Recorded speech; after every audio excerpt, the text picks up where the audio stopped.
Joining me now is Gail McLaughlin. She is a bit of a legend in California. She was two-term mayor of Richmond, where she defeated Chevron. That's an amazing story. I want to go back to it at some point in this interview because I think it's instructional. She also ran for lieutenant governor, and she's the chair of the California Progressive Alliance, which has just endorsed Bernie Sanders. So I want to talk about that as well. Gail, welcome to the Young Turks. Thank you, Cenk. It's a great privilege to be here.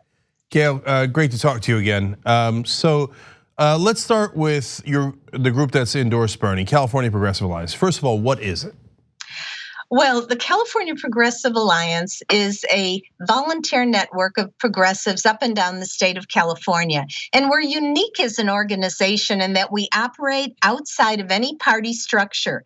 We organize independently, and we do this to retain the ability to think like outsiders, knowing how important it is to fiercely oppose the establishment that perpetuates rather than solves our problems.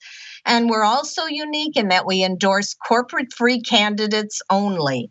And like you mentioned, we just endorsed Bernie Sanders. We'll soon be doing an online vote of our members for candidates, corporate-free candidates for legislature and Congress.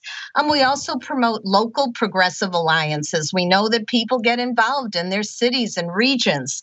And we promote the bold progressive ideas and wield our collective power to pressure the legislature to get our issues passed, to put our interests before corporate interests. So that's just a little bit of what we do. And people could go to CaliforniaProgressiveAlliance.org to find out more. So Gail, who's in the alliance? Is it party members at all? Who's the membership? Yeah. So we have people in the alliance registered in different parties. We have a lot of progressive Democrats who are fighting the good fight within the Democratic Party. We have Greens, we have Peace and Freedom Party members, we have independents. We have people that are coming together based on our values and our need to form this collective organization so that we can really showcase that we have the power, that we're not going through the Democratic Party or the Republican Party, even though some of our members are registered Democrat.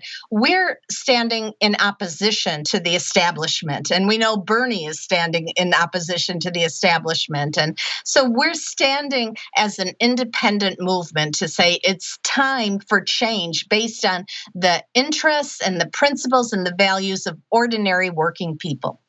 Gail, how many candidates in the presidential race do you think are, by your definition, corporate free?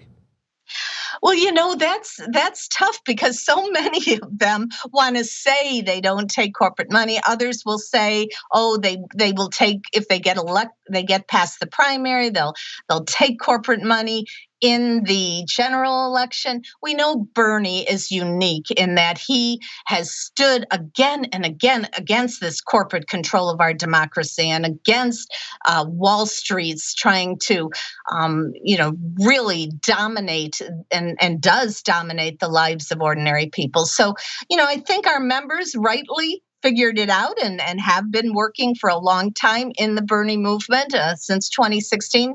Many of our members have been supporting Bernie all along. And so it was a pretty clear-cut vote with 92.4% of our members voting for Bernie. So we think of Bernie as the true corporate-free candidate for president. I mean, I know there's other candidates running in different parties, like the Green Party and Peace and Freedom Party, also take no corporate money. But Bernie has, really taken the country by storm. So our members have went for him. Who'd the other 8% vote for? Klobuchar? I don't have the figures in front of me, but, I think there were some for Warren and we did rank choice. So we, and some were for other, and other meant Green or Peace and Freedom Party. So, but 92.4% is really overwhelming, and that's the important thing. But we also think it's really important to vote for corporate-free candidates for the legislature and for Congress. So those candidates will be coming up for a vote on our CPA online voting process very, very soon. And of course, we'll be supporting local candidates for city council and school board based on what the local progressive alliances are, who they are endorsing. So you guys got to love the Just Democrats with our no corporate PAC money pledge. That's right. We definitely want no corporate PAC money, no corporate money, no money from charter school associations. We stand for the public and the people to have control of our democracy. Right, Gail. Let me ask the obvious question. Why not Elizabeth Warren? Why so overwhelmingly for Bernie over the other progressive in the race, Warren? Well, we think that Bernie knows how to build a movement and is an organizer from way back when, and that's what's important to our membership. That's what we've been working on through our action teams and our committees. We have a single payer Medicare for all action team that's been building this movement in California, from San Diego to LA to the Bay Area to Sacramento. We have people building these movements that are around these issues that Bernie has spearheaded, frankly. So we consider ourselves very much in line with Bernie's platform and with his concept about a movement being needed to address these issues. He always says, not me, us, right? We say the same thing. It's not any one of us in the California Progressive Alliance or any one of the candidates we support. It's all of us, joining together. We have a Green New Deal action team, and we've endorsed various legislative bills that are around housing, affordable housing for all, clean money, public banking, immigration rights, opposing the prison industrial complex, opposing the military industrial complex. We support all these issues. We're grassroots, and we'll continue to do so. We have a convention coming up as well, where we'll be celebrating each other and our activism, and we expect to have some great speakers join us as well. So yeah, Gail, that's ironic because a lot of the conventional wisdom against Bernie Sanders is that he doesn't build movements. And it's not just establishment. Some progressives, even in Washington, say that. So it's interesting that you have a completely different perspective on it, that you like him over Warren because of how much he's built a movement. I definitely see Bernie Sanders as the movement builder among the Democratic candidates, for sure. I mean, I think he's done it since in his whole career, and he's done it as an outsider, and that's something that we support. He has stood up against the Democratic establishment. He's stood up against the corporations, stood up against Wall Street, and is rallying people to do the same. All right, and I wanted to ask you about Richmond. So you and I have talked about this before, but I'm sure, of course, there's new people watching as well. So you, as the mayor, were able to rally the council and defeat Chevron, who had so much money that they had put in to those races. So we talked about how you did that in another interview.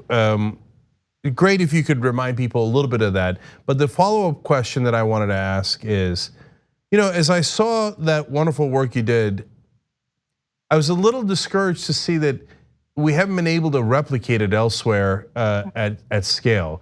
So what do you think you guys did in Richmond that we can't seem to get done in other places? Well, let me just say that what we did in Richmond was stood up to Chevron first and foremost. Chevron is this big oil refinery in our city, the highest greenhouse gas emitter in the state of California. We stood up to their millions of dollars where they tried to defeat myself as a candidate for local office and other progressive candidates for local office, and we won. And once we won, and we did it by going door to door, we did it by holding forums, we did it by educating the public that it could be done. We can overcome corporate control, and we can stand for taxing oil companies their fair share of taxes and to stop their pollution and to have them address the kind of renewable energy changes that are needed, So we did a lot of that in Richmond, and what we were able to do was a real transformative change in our city. We got our city to pass a minimum wage to $15 an hour. We got over $114 million in extra taxes from Chevron. We sued them for damages to our community, et cetera, et cetera. We supported rent control and passed a rent control bill. But why have we, you're asking why it hasn't scaled up? Well, the fact is, in California, we have about 15 new local progressive alliances modeled after the Richmond Progressive Alliance, which was the alliance that actually got myself and other candidates into office and helped us make that transformation in Richmond. Now, the California Progressive Alliance is networking these progressive alliances on a local level together. And we're inviting everyone to come to our convention on January 11th. This is the convention of the California Progressive Alliance, and we'll have local Progressive Alliance representatives there. And we want them to come on January 11th to UC Berkeley.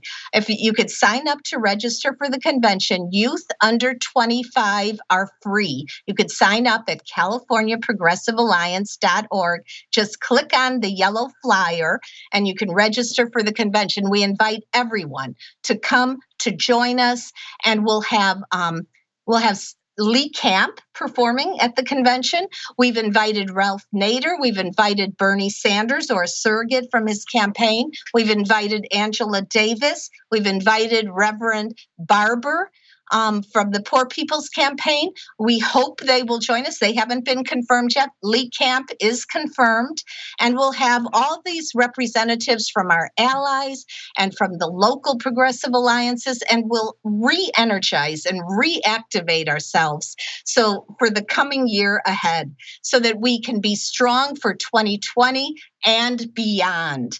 So we are scaling up the work. We're coming together. We're building alliances, and that's what it takes. All right. I can't think of a more appropriate venue than Berkeley for this. So well chosen. Gail McLaughlin with the California Progressive Alliance. Thank you so much for joining us. Really appreciate it. Thank you, Cenk. I really enjoyed it. Thanks for watching this free clip of the Young Turks. Don't forget to become a TYT member today. For more exclusive content, join now at tyt.com/join.